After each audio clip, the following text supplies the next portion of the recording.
Les tablettes sumériennes sont sans doute parmi les plus anciens documents écrits que nous ayons. Certaines anciennes histoires restent encore inexpliquées par la science aujourd'hui. Et l'un des plus mystérieux concerne un endroit qui serait situé sous la Terre elle-même. Cela ne vient pas des théories, du complot moderne. Cela n'a pas non plus commencé sur Internet.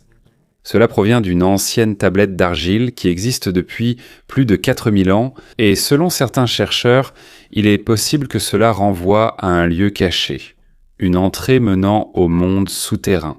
Dans une chambre forte de musée à Istanbul, il y a une vieille tablette conservée là, que la plupart des gens remarquent à peine. À première vue, cela ressemble simplement à un morceau ordinaire d'argile avec des symboles gravés. Mais derrière ces anciennes écritures, il y a un détail caché qui fait débat depuis des décennies parmi les archéologues, les géologues et même les chercheurs en théorie du complot. Selon eux, cela ne fait pas que décrire un monde souterrain. Au contraire, cela semble aussi donner des indications sur l'endroit où il se trouve. Et ce qui est encore plus surprenant, c'est que lorsque nous examinons les anciennes routes de migration en Asie, il semble logique que la tablette ait indiqué cet endroit comme emplacement. Dans cette vidéo, nous allons essayer d'analyser ce qui est réellement écrit sur cette ancienne tablette. Et pourquoi jusqu'à aujourd'hui, certains croient encore qu'il existe une véritable entrée menant à ce qu'ils appellent le monde intérieur. Mais avant de commencer, n'oubliez pas d'aimer cette vidéo. C'est très important pour nous, les créateurs de contenu. Merci beaucoup et maintenant, commençons. La tablette dont nous parlons ici est connue sous le nom de catalogue K 3657. C'est un artefact qui fait partie de la collection du British Museum. Et il existe aussi une copie presque identique, exposée aux musées archéologiques d'Istanbul. Il a été découvert dans l'ancienne ville de Nippur, qui fait maintenant partie de l'Irak moderne. Selon les historiens, cette tablette aurait probablement été fabriquée vers 2400 avant notre ère. Mais ce qui est encore plus mystérieux, c'est son contenu. Les Sumériens n'utilisaient pas le terme « terre intérieure », comme nous le faisons aujourd'hui. Au lieu de cela, ils l'appelaient « Kur », et il est important de comprendre cela. Car selon les anciens documents, ce n'était pas simplement un monde souterrain. Ce n'était pas non plus l'enfer comme dans le concept des religions modernes. Pour les Sumériens, le Kur était un véritable endroit sous la surface de la Terre. Un endroit qui serait lié aux Anunnaki. Et ce sont ces êtres qu'ils considéraient comme des dieux. Selon leur histoire, c'est de là que ces êtres viendraient avant de monter vers le ciel. Et c'est ici que tout devient encore plus étrange. Parce que la tablette décrit le Kur comme un endroit rempli de vastes étendues d'eau. Une obscurité sans fin et des pierres brillantes qui émettent de la lumière. Mais ce qui est le plus intriguant, c'est que le texte dit que le ciel, dans cet endroit, ne va pas vers le haut. Au contraire, il semble courber vers le bas. Pendant très longtemps, la plupart des chercheurs pensaient que ce n'était qu'une description poétique de l'au-delà ou d'un royaume spirituel. Mais l'avis de certains a changé lorsqu'une théorie controversée est apparue en 1792. Selon Edmund Halligan, l'intérieur de la Terre pourrait ne pas être solide. Dans sa théorie de la Terre creuse, il a suggéré qu'il pourrait y avoir des couches ou des sphères superposées à l'intérieur de la planète. Et en 1818, cela a été encore plus popularisé par John Cleves Symmes Jr.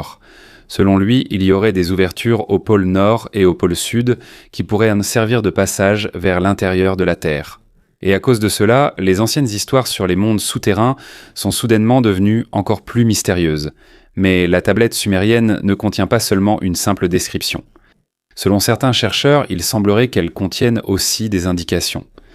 Le texte mentionnerait la montagne où le soleil est avalé, la rivière qui coule à rebours vers la pierre, et 7 jours de voyage depuis la terre où le bronze est né.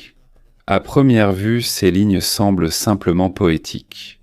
Mais selon les historiens, les sources anciennes sont souvent très détaillées et littérales. Surtout lorsqu'il s'agit de routes commerciales, d'expéditions militaires ou de voyages sacrés. Ainsi, certains chercheurs pensent que la tablette pourrait désigner un lieu réel. Pendant de nombreuses années, ils ont essayé de déterminer ce que signifiait la montagne où le soleil est avalé. Et pendant longtemps, personne n'a pu répondre, jusqu'à ce qu'une nouvelle interprétation apparaisse en 1967. Selon Samuel Noah Kramer de l'Université de Pennsylvanie, il est possible que l'ancienne traduction d'un mot sumérien soit incorrecte. Le mot autrefois traduit par avaler pourrait aussi signifier entrer ou passer temps, crainte ou passer poids à l'intérieur. Cela signifie donc que la phrase ne parle pas du coucher du soleil. Il est possible que cela décrive une montagne avec une grande ouverture permettant à la lumière du soleil de pénétrer jusqu'à ses parties les plus profondes. Et c'est là que certains chercheurs sont devenus encore plus intéressés. Parce que dans différentes parties de l'Asie, il existe de véritables réseaux de grottes qui sont très vastes et extrêmement profonds, du genre où tu pourrais te perdre à l'intérieur pendant plusieurs jours. Le deuxième indice, c'est la rivière qui coule en sens inverse, revenant vers la roche. Et à première vue, cela semble impossible, parce que naturellement, le courant d'une rivière descend. Mais selon les géologues, il existe un véritable phénomène appelé mascaré. C'est ce qui se produit lorsque la marée venant de la mer est tellement forte qu'elle force l'eau de la rivière à remonter à contre-courant. Et ce qui est surprenant, c'est que certaines civilisations anciennes auraient déjà connu ce phénomène depuis longtemps. C'est pourquoi, pour certains, il est possible que ce que décrit la tablette ne soit pas une fantaisie. Il est possible que ce soit un véritable endroit, qui est progressivement devenu une légende au fil du temps. Malgré cela, il y a un détail dans cette ligne qui est encore plus étrange. Ce n'est pas seulement une rivière qui coule à rebours, ce qui est dit, c'est qu'elle coule vers, et pour certains chercheurs, c'est un indice différent. Parce que lorsque l'eau semble pénétrer dans la roche, il est possible que ce ne soit pas une rivière ordinaire. Peut-être s'agit-il d'une rivière qui s'écoule dans un vaste réseau de grottes. Et si tu cherches une rivière avec un courant étrange, puis qui disparaît soudainement à l'intérieur de vastes grottes, l'endroit que tu cherches n'est plus un lieu ordinaire. Il te faut une formation géologique très spécifique, un endroit où l'eau, la roche, la montagne et les passages souterrains sont tous connectés. Mais le troisième indice, c'est peut-être le plus clair de tous. Selon la tablette, l'endroit se trouve à 7 jours de voyage de la Terre, où le bronze est né. À première vue, cela semble juste symbolique. Mais si tu y réfléchis, le bronze n'est pas un métal naturel que l'on peut simplement trouver dans le sol. C'est un alliage ou un mélange de cuivre et d'étain. Et pendant l'âge du bronze en Mésopotamie, l'étain était un gros problème. Le cuivre est présent en de nombreux lieux, mais l'étain est bien plus rare. Donc pour fabriquer du bronze, les anciens devaient en chercher de l'étain dans des régions lointaines, et où se trouvaient alors les grands gisements les plus proches. Dans les montagnes d'Asie centrale. Des endroits que nous connaissons aujourd'hui sous le nom d'Afghanistan, d'Ouzbékistan et de Chine occidentale. Donc si tu suis l'indice des 7 jours de voyage à partir des anciens sites de fabrication du bronze en Bactriane antique, cela te mènera à une zone très spécifique sur la carte. Et c'est là que la science moderne entre en jeu, car la recherche sur l'ADN s'est soudainement mêlée à cette histoire.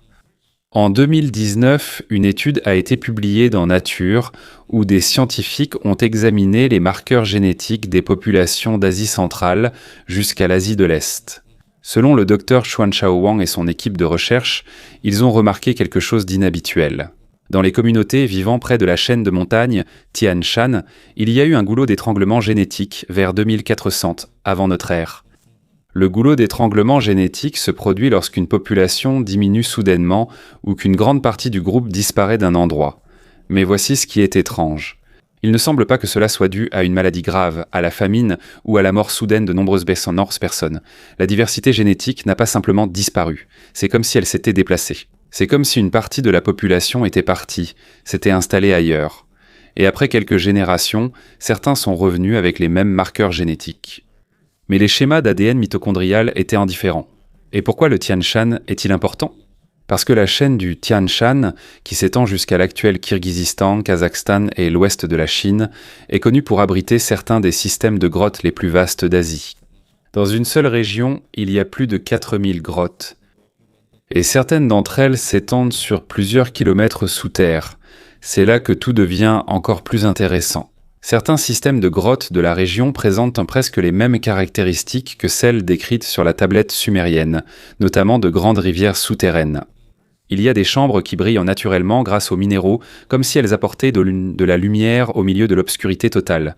Et il y a des formations au plafond qui descendent en courbe.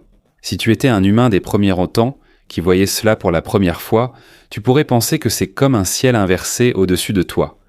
Mais bien sûr, il y a une grande question ici. Si les Sumériens vivaient en Mésopotamie, comment auraient-ils pu connaître les systèmes de grottes situés en Asie centrale ? Ce n'est pas juste à côté. Ce n'est pas un endroit où l'on peut simplement aller en une journée. Et c'est ici qu'intervient ce que les archéologues appellent l'ancêtre préhistorique de la route de la soie. Avant que la célèbre route de la soie ne relie l'Est et l'Ouest, d'autres routes commerciales ont été déjà empruntées par les premiers peuples. L'une d'elles est la route de l'étain, parfois aussi appelée la route du bronze. C'est la route qui reliait les civilisations mésopotamiennes aux sources de métaux d'Asie centrale dès 3000 avant notre ère. On a retrouvé des tablettes d'argile dans l'ancienne ville de Ur qui décrivent des expéditions de marchands durant plusieurs mois. Ces voyages traversaient des terres montagneuses pour obtenir de l'étain. Ce n'était pas un simple échange de produits. Ce n'était pas comme un simple voyage au marché. Ce sont de longs périples soigneusement documentés et enregistrés. Cela inclut des points de repère, des lieux de repos, des dangers sur la route et des caractéristiques importantes de l'endroit. Donc si on regarde dans ce contexte, la tablette qui parle du noyau terrestre peut être lue d'une autre manière. Ce n'est pas seulement un mythe, ce n'est pas seulement une histoire sur l'au-delà. Il est possible que ce soit le récit d'un voyageur, un ancien rapport sur une découverte géologique étrange trouvée lors d'un voyage pour le commerce de l'étain. Et si nous essayons de trouver l'emplacement, il y a un endroit qui apparaît à plusieurs reprises sur la carte. Lorsque l'on combine les 3 indices provenant de la tablette, la montagne où le soleil semble entrer, la rivière qui coule vers la roche et le voyage de 7 jours depuis la terre du bronze, on obtient un point de convergence, la vallée de Fergana, une vaste et importante vallée qui est aujourd'hui partagée entre l'Ouzbékistan, le Kirghizistan et le Tadjikistan. Dans les temps anciens, cette région était l'un des centres importants de production de bronze. Situé entre routes commerciales, montagnes, rivières et grottes, il est compréhensible que des chercheurs aient désigné cette région comme une possibilité. Pour eux, le noyau cité sur la tablette n'est peut-être pas qu'une invention. Peut-être s'agit-il du souvenir d'un véritable endroit qui, au fil des milliers d'années, est peu à peu devenu une légende. Quoi qu'il en soit, c'est ici que l'histoire devient encore plus terrifiante. Car il existe un endroit en Asie centrale qui correspond presque à chaque détail inscrit sur la tablette sumérienne, et cet endroit s'appelle le système de grotte de Kanigut. Dans le folklore local du Tadjikistan, on l'appelle aussi la grotte de la porte. Et quand tu regardes sa description, cela correspond presque exactement aux indices de l'ancienne tablette, l'entrée de l'histoire, ce qui s'est passé il y a 1 mois. Et à cause de l'angle et de la direction de la montagne, il y a des périodes de l'année, surtout pendant le solstice d'été, où la lumière du soleil entre directement dans le réseau de grottes. Pour certains chercheurs, c'est peut-être ce que signifie la montagne où le soleil entre, mais ce n'est pas tout. À l'intérieur du système de grottes, il y a une rivière souterraine qui coule sous la terre. Et selon certaines études géologiques, en raison de l'influence d'une immense cavité souterraine, le sens du courant de la rivière changerait 2 fois par jour. Cela signifie qu'il arrive que le courant semble remonter en arrière, exactement comme ce qui est écrit sur la tablette. Et plus on s'enfonce dans la grotte, plus cela devient étrange. Les parois de la grotte sont composées de cristaux de sélénite et de dépôts de fluorite. Lorsqu'elles sont frappées par un peu de lumière, ou parfois même dans l'obscurité totale, elles émettent une lueur naturelle. Certains des premiers explorateurs l'ont décrit comme un ciel étoilé sous la terre. C'est là que les chercheurs soviétiques ont commencé à s'y intéresser dans les années 1960. Ils ont envoyé des équipes de géologues pour examiner certaines parties du système Kanigot. Et selon les rapports, le réseau de grottes serait immense. Les sections qu'ils ont cartographiées atteignent pas moins de 14 km sont. Mais d'après les relevés sonars, il est possible que ce soit encore plus profond et plus vaste. Il y a aussi des relevés de température qui montrent une activité géothermique dans les parties plus profondes de la montagne. Et lorsqu'ils ont effectué des tests acoustiques, ils ont découvert d'immenses cavités creuses. Certaines pourraient mesurer plus de 300 mètres de haut, comme des cathédrales souterraines cachées à l'intérieur de la montagne. Mais le plus surprenant, ce ne sont pas les formations géologiques qui ont le plus alarmé les équipes soviétiques.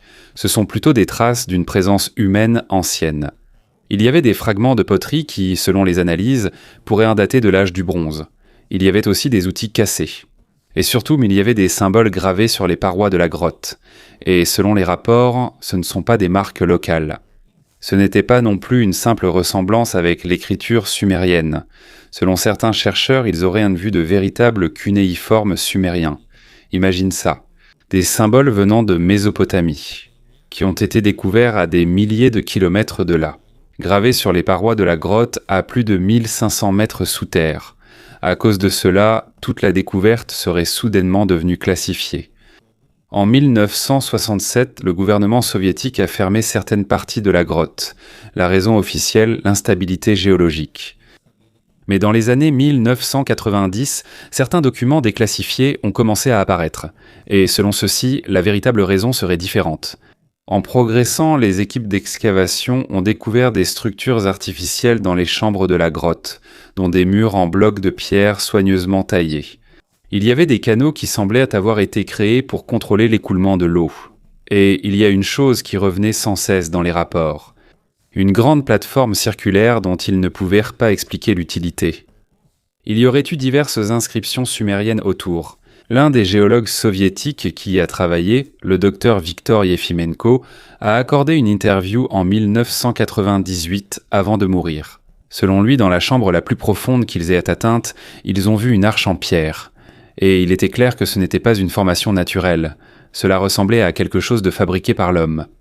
Il y avait, selon lui, un symbole gravé de façon répétée dessus. Et selon la traduction, ce symbole correspond au cunéiforme sumérien pour le mot kekra. Mais ce qui est plus inquiétant, c'est que, au-delà de l'arche, leur équipement sonar a détecté quelque chose qu'ils ne pouvaient pas expliquer. Ce n'était pas une chambre de grotte ordinaire. Il s'agissait d'un immense vide, tellement vaste que le sonar n'arrivait pas à en déterminer les limites. Lorsqu'ils ont effectué des relevés sismiques, l'écho a montré que cet espace vide s'étendait sur plusieurs kilomètres dans toutes les directions. Et c'est là que commence le plus grand débat. S'agit-il simplement d'un immense réseau de grottes inexplorées, ou est-il possible que ce soit l'origine des légendes sur un monde intérieur sous la Terre ?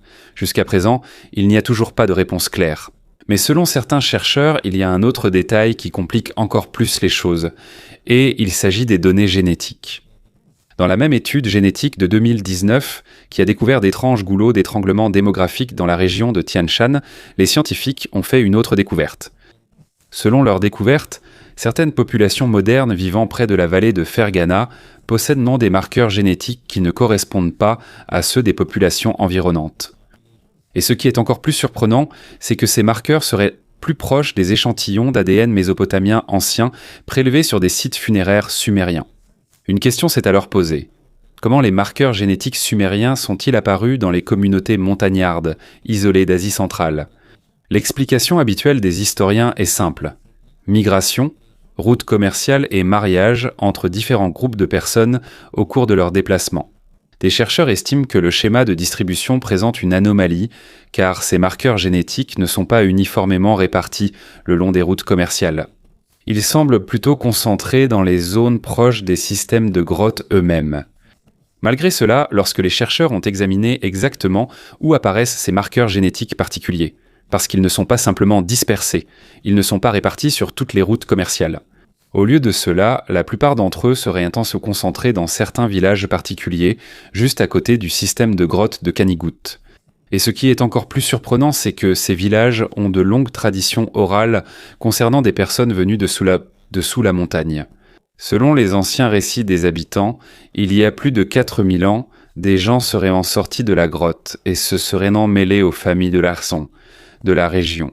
À première vue, cela ressemble simplement à un folklore ordinaire, mais il y a un village qui a particulièrement attiré l'attention des chercheurs. Son nom actuel est Kaisiljar, et jusqu'à aujourd'hui, ils pratiquent encore une tradition à chaque solstice d'été. À chaque génération, certaines familles se rendent à l'entrée de la grotte pour effectuer une cérémonie. Ils apportent du pain, du sel et parfois même des objets en bronze comme offrande.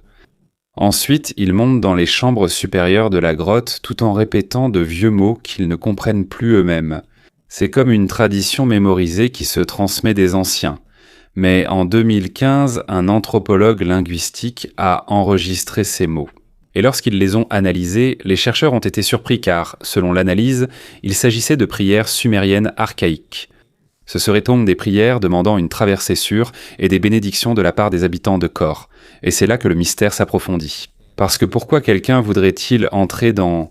Selon la tablette, Kor n'est pas simplement un endroit ordinaire. Ce serait une source de connaissances. Il y a une partie du texte qui dit que les Anunnaki auraient enseigné aux humains les secrets du sang de la Terre.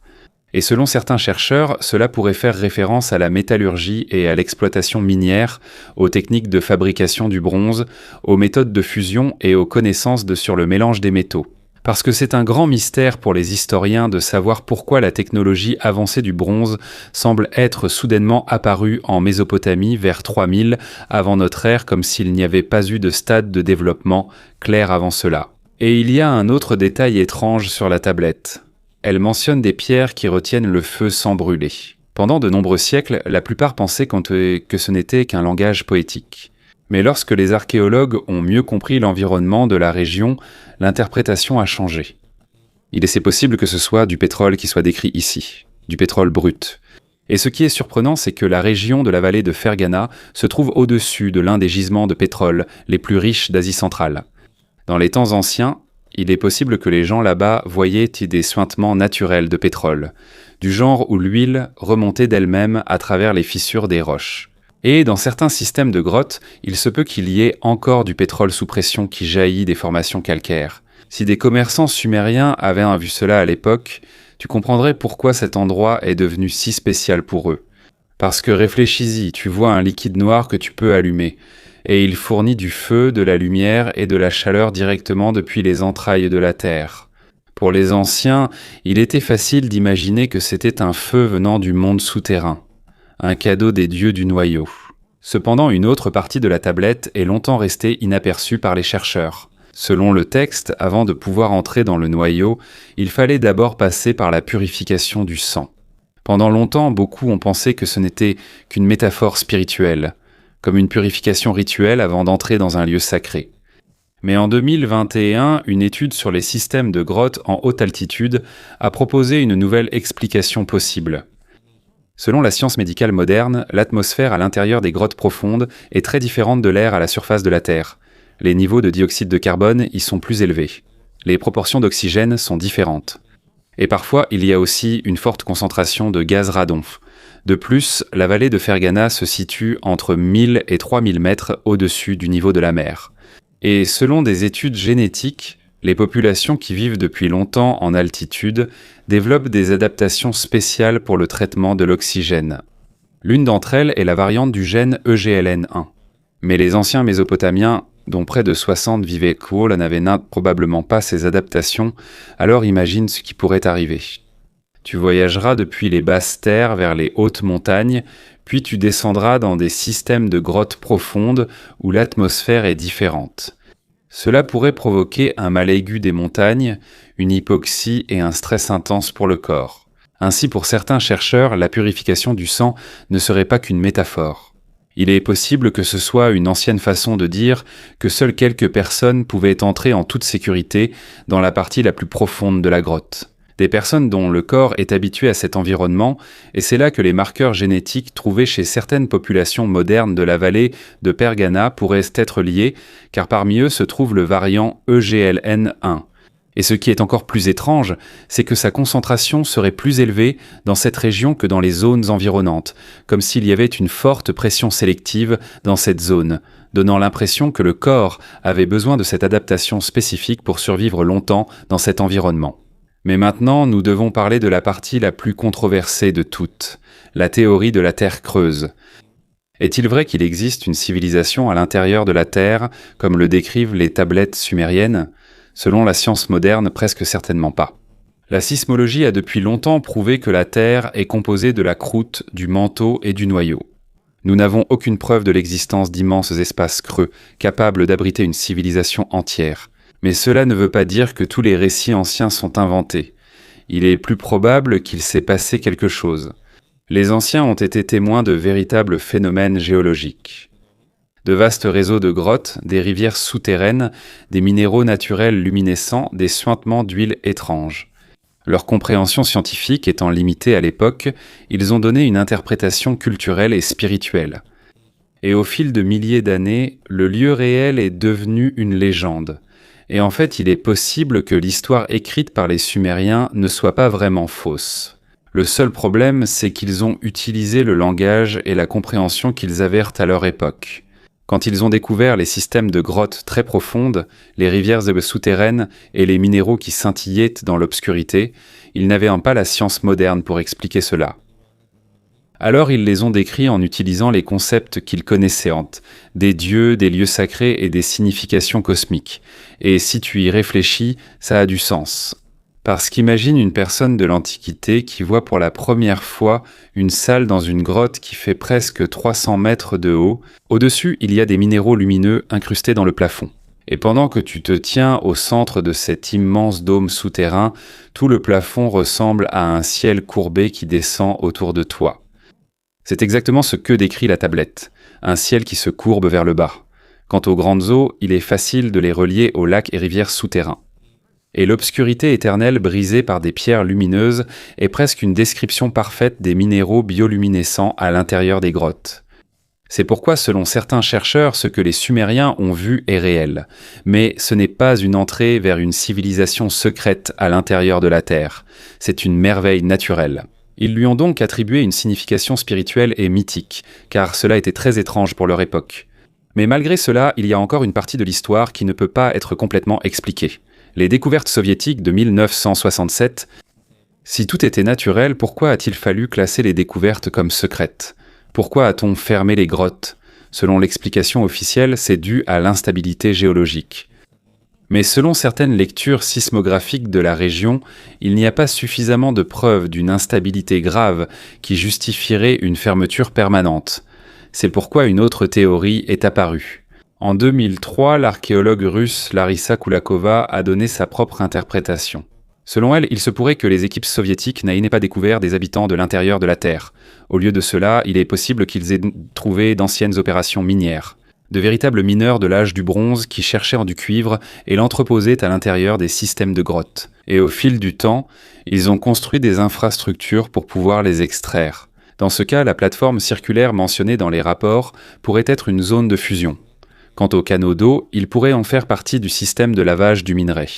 Et les inscriptions sumériennes pourraient être des marques de propriété ou des dédicaces religieuses liées à l'exploitation minière. Et pour être honnête, cette théorie a beaucoup de sens. Parce que les anciens mineurs étaient bien connus pour travailler même dans des endroits très dangereux lorsque les gisements de minéraux étaient d'un précieux.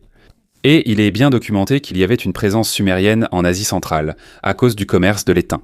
Donc, si on peut prouver qu'ils n'étaient non pas seulement des commerçants, mais aussi des mineurs actifs, ce serait une grande découverte historique. Ce ne serait peut-être pas bouleversant, mais ce serait très important.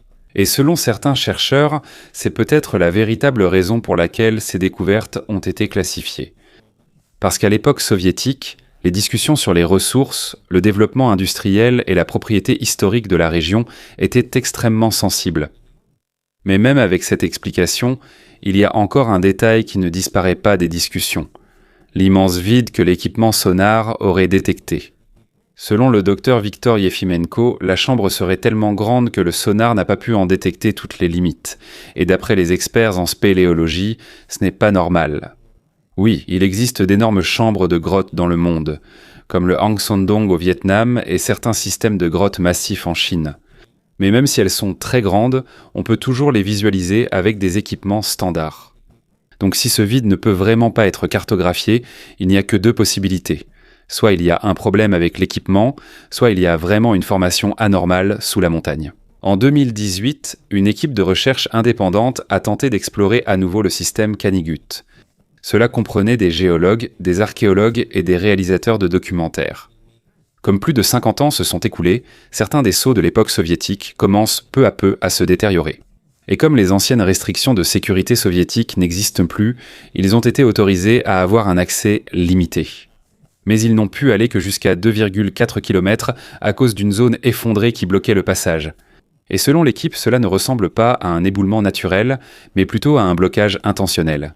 Il y a des pierres soigneusement placées pour bloquer le passage. Quand ils ont utilisé un radar à pénétration de sol, il s'est avéré que la zone effondrée ne faisait qu'environ 6 mètres d'épaisseur, et derrière cela, le système de grotte continue toujours. Mais comme ils n'avaient pas d'équipement d'excavation et manquaient de permis, ils n'ont pas pu continuer. Néanmoins, ils ont confirmé quelques détails importants. Il y a de la poterie de l'âge du bronze, il y a des fragments d'outils. Et oui, il y a des inscriptions cunéiformes sumériennes sur les parois de la grotte à plus de 800 mètres de l'entrée. Encore plus surprenant, certaines inscriptions reprennent les mêmes phrases que celles de la tablette découverte à Nippur. Ce sont les mêmes descriptions du voyage vers le noyau. Mais il y a des informations supplémentaires. Il y a des avertissements, des instructions sur quels passages suivre et lesquels éviter. Il y a aussi des références à « le souffle qui vole la vie ». Selon les spéléologues modernes, cela signifie clairement un avertissement sur les poches de dioxyde de carbone et les zones pauvres en oxygène, fréquentes dans les grottes profondes. Et c'est là que les chercheurs ont proposé une nouvelle interprétation. Selon eux, ce que nous voyons n'est pas de la mythologie. C'est un ancien manuel de sécurité. Les Sumériens qui se sont rendus dans cet endroit ont écrit des informations pratiques pour survivre. Mais ils ont mélangé cela avec les croyances religieuses de leur époque. Donc, la tablette ne veut pas dire « voici l'entrée magique vers le monde souterrain ». Au lieu de cela, elle dit plutôt « voici un endroit extrêmement dangereux qui nécessite des connaissances appropriées et une préparation avant d'y entrer ». Et cela est également soutenu par des preuves génétiques. Parce que les marqueurs ADN mésopotamiens dans les populations locales montrent qu'il n'y a pas eu qu'un seul contact. Cela s'est produit à maintes reprises sur plusieurs générations, ce qui est attendu avec des activités minières prolongées dans la région. Il y avait des superviseurs sumériens, il y avait des spécialistes techniques, il y avait des commerçants, des mariages mixtes avec les locaux et un transfert de connaissances. Avec le temps, leurs traditions pratiques sont devenues des rituels spirituels. Il est donc possible que les cérémonies modernes à l'entrée de la grotte ne soient que des versions déformées des protocoles de sécurité de l'âge du bronze. Le pain, le sel et les offrandes de bronze n'étaient peut-être pas des rituels mystiques à l'époque. Ils pourraient simplement symboliser les éléments essentiels à la survie des opérations minières. Le pain pour la nourriture, le sel pour la conservation. Et le bronze comme symbole des compétences en métallurgie. Même les prières anciennes étaient peut-être autrefois des champs de travail, des listes de contrôle de sécurité ou des phrases de coordination pour les équipes minières qui sont devenues des récitations sacrées au fil des millénaires. Et en réalité, cela ne diminue pas l'importance de la découverte. Au contraire, cela impressionne encore plus certains chercheurs. Parce que, imagine, avec seulement la technologie de l'âge du bronze, les anciens ont réussi à explorer et à documenter l'un des systèmes de grottes les plus complexes d'Asie centrale. Ils ont créé des routes commerciales qui s'étendaient sur des milliers de kilomètres. Ils ont transmis des connaissances avancées en métallurgie à différentes cultures. Et ils ont créé des archives suffisamment détaillées pour que nous puissions aujourd'hui, plus de 4000 ans plus tard, reconstituer où ils sont allés et ce qu'ils ont vu. Mais jusqu'à présent, personne ne sait vraiment ce qui se cache derrière la zone d'effondrement délibéré dans le système de grottes de Kanigutte.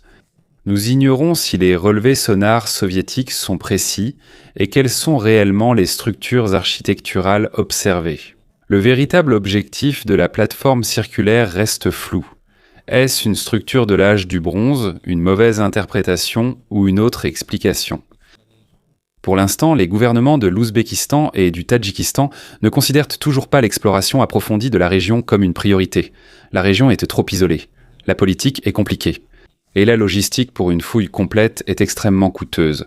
En 2018, l'équipe de recherche a demandé des permis de fouille pour dégager la zone d'effondrement. Mais jusqu'à présent, l'approbation serait toujours en cours d'examen bureaucratique. Voilà donc la situation dans laquelle nous nous trouvons aujourd'hui. La tablette K3657 semble indiquer l'emplacement réel. Ces indices pointent vers la vallée de Fergana et le système de grottes de Kanigutte. Il existe des preuves archéologiques de la présence sumérienne dans la région. Il existe des preuves génétiques d'un contact à long terme entre les populations mésopotamiennes et d'Asie centrale. Des découvertes soviétiques ont suffi à faire classer et fermer les grottes. Existe-t-il vraiment une civilisation souterraine ? Presque certainement non. La science moderne ne soutient pas la théorie de la Terre creuse. Mais existe-t-il un vaste réseau de grottes inexplorées avec des sites archéologiques de l'âge du bronze et peut-être de riches gisements minéraux ? Presque certainement oui. Les indications de la tablette sumérienne pourraient-elles être exactes vu tous les indices ? Il semble que oui. Et peut-être que c'est ça le plus impressionnant de tout. Pas parce qu'il y a un monde secret sous la terre, mais parce qu'il y avait une civilisation ancienne qui a pu documenter un endroit extrêmement complexe en utilisant seulement les connaissances et les outils limités de leur époque. Ils ont laissé une carte. Et après 4000 ans, cette carte fonctionne encore.